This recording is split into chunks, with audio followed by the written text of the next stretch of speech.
إنما الدين النصيحة شأنها في الشرع عالي بالتعاليم الصحيحة ينجلي سيف الضلال وبأحكام صريحة ارتضاها ذو الجلال فاتبع هدي النصيحة ترتقي نحو المعالي. هدف كاسدتك مسلم كوقفكم مركم مسلم نقضه ويول أما قول الرادعين أيه لكن نرشو أهداف يريرو كسوكا يسيل هذا وحال الربا أهداف يريرو سوكا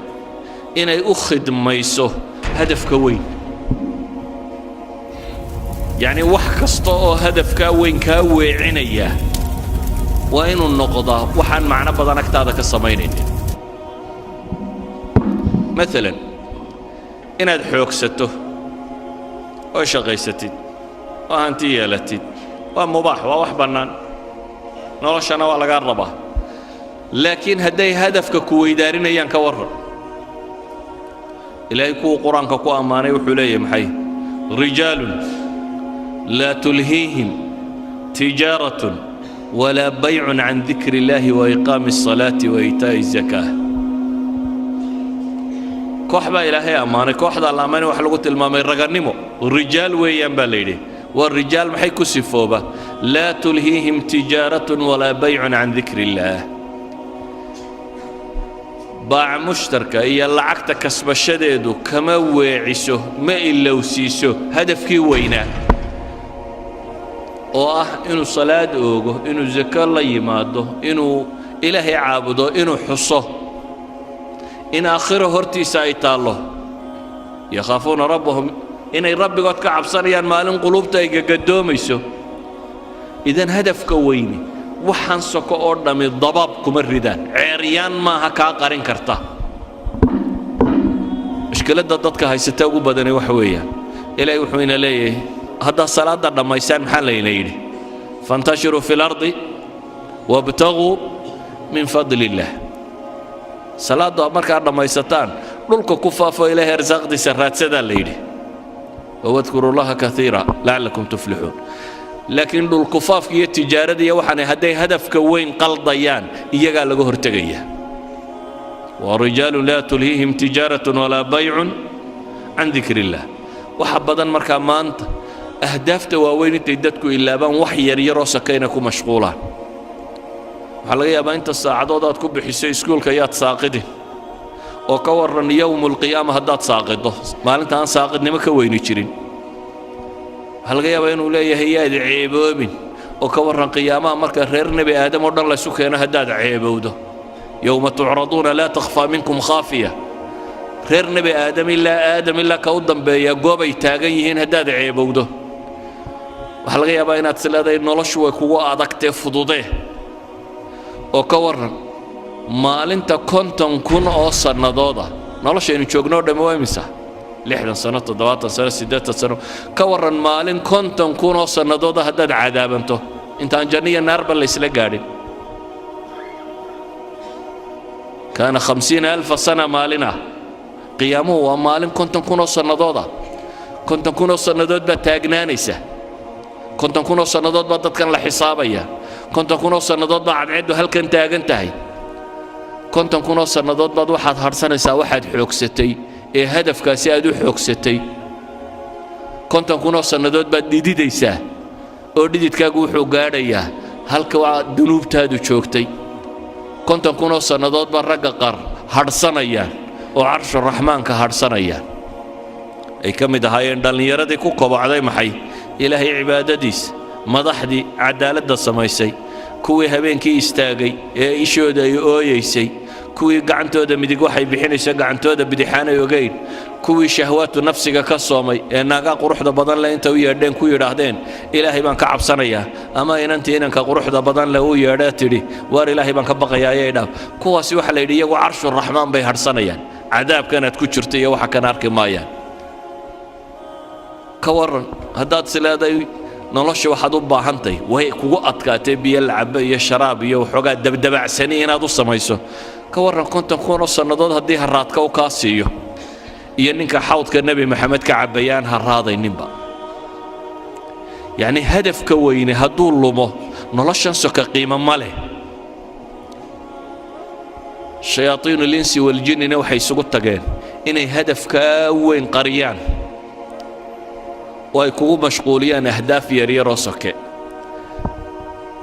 waxbarasho iyo capacity building iyo halkan kabood iyo xoogsi iyo shaqaysi iyo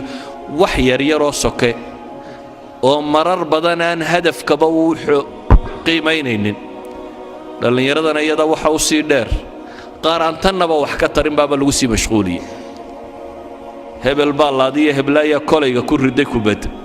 oo hadduu ku rido maxaa kaa galay maxaa ka soo baxaya ninbaa kubad 2 birood dhex mariyey maxay nolosha ku soo kordhisay gool baa la dhalay maxay nolosha ku soo kordhinaysaa aakhirana wax kama tarto adduunkana wax kama tarto idan ahdaaftii rasmiga ahayd dowladan waxa la idinku qabanayaa baan rajaynayaa in ahdaafta la saxo inaynu dib u xisaabtanno oo dib nolosha u hagaajinno inaynu buusalada hagaajisanno garanno barul ammaan xagee lagu gaadhaa doon baynu saaranay noloshu waa doon badweyn ku dhex jirta hadday buusaladaadu sax tahay markabka badweynka soconaya haddii buusaladu kambasku hadduu u saxan yahay mahma ay waxaanay dhacaan wuu gaadhi meel barriyo nabada uu dego wuu gaadhi haddiise kambasku kaa lumo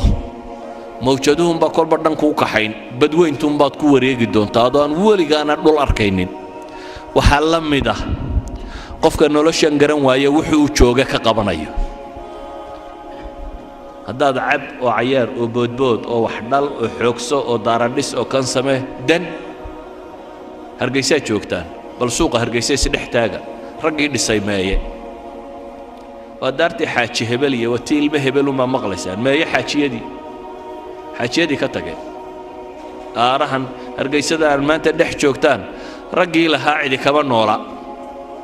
xaggay joogaan waa kuwaynu meelahan ku marro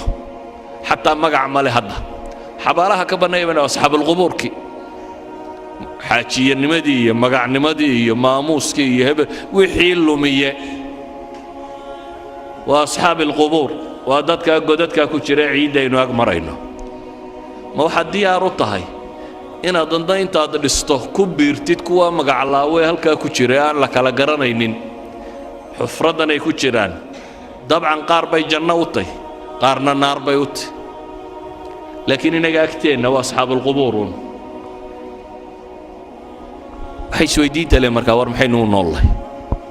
dhallinyaroy xaggaa ku socotaa noloshaadu xagga ku socotaa jaamacad baan ka baxay shahaadad baan qaatay shaqo fiican baan helay war waa tegaysaaye waxaasoo dhammi waa maalmo waxaasoo dhammi kam labistum cadada siniin baa lagu weydiin doonaa labitnaa yowman aw bacda yowm fas'al ilcaadiin baa ku xigta maalin ama maalin badhkeed noloshii oo dhammi waxay kula noqon maalin ama maalin badhkeed markaad kaleba garan weydaad waxaad leedahay fas'al ilcaadiin kuwii tirin jiray bal ha la weydiiyo adigu inay maalin tahay iyo inay maalin badhkeed taad kala saari kari laaday ee bal cid labadaa kuu kala rajaxda ha la weydiiya baa taagan tahay oo nolosha ma maalin badhkeed baad dooratay marka ayuha alikhwa hadafka aynu raadacaynayno adiga lagaaga baahan yahay hadafkaa wixii lagu gaadhi lahaa cilmiya ragannimo ah xoogsiya dadaala adigaa lagaa rabaa inaad la timaado adiga jid baa lagugu talagalay guul iyo guuldarro iyo waxani waa iska meel soke adiga waxaa lagaa rabaa inay naftu kaa baxdo adoo rabbigaa caabudaya adigoo ariiqa saxa ah haya waxaa lagaaga baahan yahay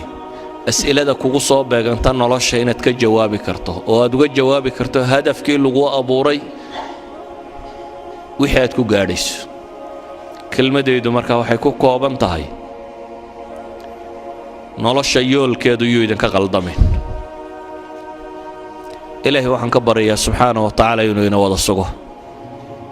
inuu inagu sugo ariiqa xaqa ah inuu inaga badbaadiyo cadaabkiisa